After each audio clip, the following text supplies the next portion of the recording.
പ്രസവത്തിൻ്റെ സമയം അടുത്ത് വരുമ്പോൾ പലർക്കുമുള്ള സംശയമാണ് എപ്പിഡ്യൂറൽ പ്രസവത്തിന് എങ്ങനെ ഫലം ചെയ്യുമെന്നുള്ളത്.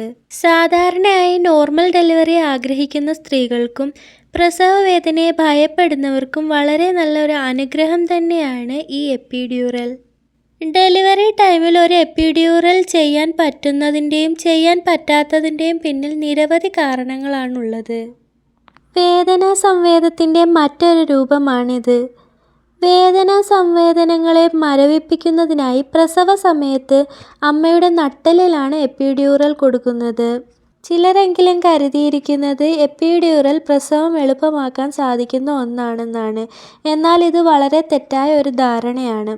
എല്ലാത്തിനും അതിൻ്റേതായ പരിമിതികൾ ഉള്ളതാണ് ശ്രദ്ധിക്കേണ്ട കാര്യങ്ങൾ. ഒരു എപ്പിഡ്യൂറൽ ഷോട്ട് കൊണ്ടൊന്നും പ്രസവം എളുപ്പമാകുന്നില്ല. ആശുപത്രികളിൽ ഉപയോഗിക്കുന്ന ഏറ്റവും സാധാരണമായി പെയിൻ വരുമ്പോൾ കൈകാര്യം ചെയ്യുന്നതിന് സഹായിക്കുന്ന ഒരു സാങ്കേതിക വിദ്യയാണ് എപ്പിഡ്യൂറൽ അനസ്തേഷ്യ. എപ്പിഡ്യൂറൽ എന്ന് പറയുന്നത് പെയിൻ കില്ലറായ മരുന്നുകൾ സുഷുമ്ന നാഡിയിലാണ് നൽകുന്നത്. എപ്പിഡ്യൂറൽ ഞരമ്പുകളെ മരവിപ്പിക്കുകയും പെയിൻ എന്നുള്ള ഒരു വികാരത്തെ ഇല്ലാതാക്കുകയും ചെയ്യുന്നുണ്ട്. അടിസ്ഥാനപരമായി ഇത് വേദനയെക്കുറിച്ചുള്ള ധാരണയെ മാറ്റുന്നു. ഈ കാലഘട്ടത്തിൽ എപ്പിഡ്യൂറൽ അനസ്തേഷ്യ കൂടിക്കൊണ്ടിരിക്കുകയാണ്. കാരണം കൂടുതൽ സ്ത്രീകളും വേദനയില്ലാതെ നോർമൽ ഡെലിവറി ആഗ്രഹിക്കുന്നവരായിരിക്കും. ഇത് എങ്ങനെയാണ് ചെയ്യുന്നത് എന്നുള്ളത് വളരെയധികം ശ്രദ്ധിക്കേണ്ട കാര്യമാണ്. എപ്പിഡ്യൂറൽ സ്പേസ് എന്നറിയപ്പെടുന്ന നിങ്ങളുടെ നട്ടെല്ലിൻ്റെ ഒരു ചെറിയ ഭാഗത്തെ മരവിപ്പിക്കാൻ ഒരു അനസ്തേഷ്യ ഷോട്ട് നൽകുമ്പോൾ ഒരമ്മയോട് നിവർന്നിരിക്കാനാണ് ആവശ്യപ്പെടുന്നത്. ഇത് പ്രസവിക്കുന്ന സ്ത്രീയുടെ അടിവയറ്, കാലുകൾ, പെൽവിക് ഏരിയ തുടങ്ങിയ ഭാഗങ്ങളിൽ എപ്പിഡ്യൂറൽ അനസ്തേഷ്യ പ്രവർത്തിച്ചു തുടങ്ങും. എന്നാൽ പലരും വിചാരിച്ചിരിക്കുന്നത് പ്രസവവേദന തുടങ്ങുമ്പോൾ തന്നെ എപ്പിഡ്യൂറൽ തരുമെന്നാണ്. ശരിക്കും 5 സെൻറ്റിമീറ്റർ സെർവിക്സ് ഓപ്പൺ ആയതിന് ശേഷം മാത്രമാണ് നിങ്ങൾക്ക് എപ്പിഡ്യൂറൽ അനസ്തേഷ്യ തന്നു തുടങ്ങൂ. ഇനി ഇത് എങ്ങനെയാണ് പ്രവർത്തിക്കുന്നതെന്ന് നോക്കാം. താഴത്തെ പിന്നിലെ സുഷുമ്ന നാഡിയിലേക്ക് ചുറ്റുമുള്ള മരവിപ്പിച്ച സ്ഥലത്ത് ഒരു സൂചി വയ്ക്കുന്നു. ചെറിയ ട്യൂബ് അല്ലെങ്കിൽ കത്തീറ്റർ സൂചി വഴി എപ്പിഡ്യൂറൽ സ്പേസിലേക്ക് ത്രെഡ് ചെയ്യുന്നു.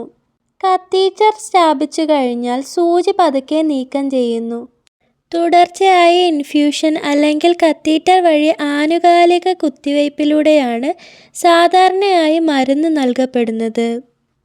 സ്ലീപ്പേജ് തടയുന്നതിനും സ്ഥലത്ത് സൂക്ഷിക്കുന്നതിനും കത്തീറ്റർ പിന്നിലേക്ക് ടാപ്പ് ചെയ്യുന്നു. വേദന കൈകാര്യം ചെയ്യുന്നതിനുള്ള മരുന്നുകൾ ചേർത്ത് 10-20 മിനിറ്റിനുള്ളിൽ ഫലങ്ങൾ കാണിക്കാൻ തുടങ്ങുന്നു. പ്രസവം നീണ്ടു നിൽക്കുന്നതുവരെ മരുന്നുകൾ നൽകിക്കൊണ്ടിരിക്കും.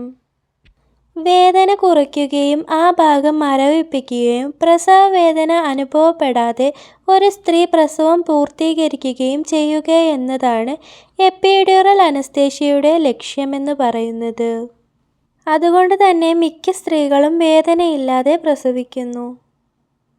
എപ്പിഡ്യൂറൽ അനസ്തേഷ്യയിൽ ഉണ്ടാകുന്ന ഒരു റിസ്ക് എന്ന് പറയുമ്പോൾ നിങ്ങളുടെ സെർവിക്സ് 10 സെൻറ്റിമീറ്റർ നീളമുണ്ടാവുകയും ഡോക്ടറുടെ ഉപദേശപ്രകാരം കുഞ്ഞിനെ പുറത്തേക്ക് പുഷ് ചെയ്യുകയും ചെയ്യുമ്പോൾ ഡെലിവറിയുടെ 3-ാം ഘട്ടമാകുമ്പോൾ ചില സ്ത്രീകളിലെങ്കിലും കുഞ്ഞിനെ പുറത്തേക്ക് പുഷ് ചെയ്യാൻ ബുദ്ധിമുട്ടാറുണ്ട്. ചില സ്ത്രീകളിൽ ഇങ്ങനെ കാണപ്പെടുന്നു. പലപ്പോഴും എപ്പിഡ്യൂറൽ അനസ്തേഷ്യയിൽ ഉണ്ടാകുന്ന പ്രശ്നങ്ങൾ പ്രസവ സമയം നീണ്ടു പോകുന്നു എന്നുള്ളതാണ്. എന്നാൽ ഇത് കുഞ്ഞിനെ ബാധിക്കുന്നില്ല. എന്നിരുന്നാലും ഇത് സമയത്തിനനുസരിച്ച് കോൺട്രാക്ഷൻസ് കുറയുകയും കുഞ്ഞിൻ്റെ ഹൃദയമിടിപ്പ് കുറയുകയും ചെയ്താൽ ഇത് ആശങ്കകൾ സൃഷ്ടിക്കുകയും കുഞ്ഞിനെ പ്രസവിക്കാൻ അമ്മ സിസേറിയൻ പോലുള്ള ഡെലിവറിയിലേക്ക് പോകേണ്ടി വരികയും ചെയ്യുന്നു.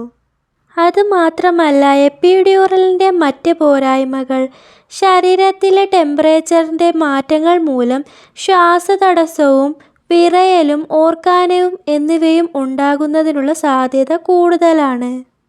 എപ്പിഡ്യൂറൽ അനസ്തേഷ്യ യൂട്രസിൻ്റെ കോൺട്രാക്ഷൻ കുറയ്ക്കുന്നില്ലെങ്കിലും ഇത് വേദനയോടുള്ള രോഗിയുടെ സംവേദനക്ഷമത കുറയ്ക്കുന്നു.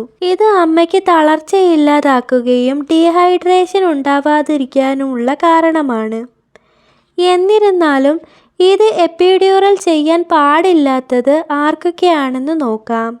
നട്ടെല്ലിന് എന്തെങ്കിലും പരിക്കോ രോഗങ്ങളോ ഉള്ളവർ എപ്പിഡ്യൂറൽ ഒഴിവാക്കുന്നതാണ് നല്ലത്. ഇത് കാര്യങ്ങൾ സങ്കീർണമാക്കുന്നു. എപ്പിഡ്യൂറൽ നിങ്ങളുടെ പ്രസവത്തിൻ്റെ ദൈർഘ്യം കുറയ്ക്കുന്നതായി അറിയില്ല, പക്ഷേ ചില സമയങ്ങളിൽ അവയ്ക്ക് ഇത് നീട്ടാനും കഴിയും. അതിനാൽ നിങ്ങൾ നല്ല ഒരു എപ്പിഡ്യൂറൽ ഡോക്ടറെ കണ്ട് ഇതിനെപ്പറ്റി സംസാരിച്ച് നിങ്ങളുടെ ഇഷ്ടപ്രകാരം എപ്പിഡ്യൂറൽ എടുക്കാവുന്നതാണ്. ഈ വീഡിയോ നിങ്ങൾക്ക് ഉപകാരമായിട്ടുണ്ടെങ്കിൽ എൻ്റെ ചാനൽ ഒന്ന് സബ്സ്ക്രൈബ് ചെയ്യാനും എൻ്റെ ചാനൽ ഒന്ന് വിസിറ്റ് ചെയ്യാനും മറക്കല്ലേ. Thank you for watching.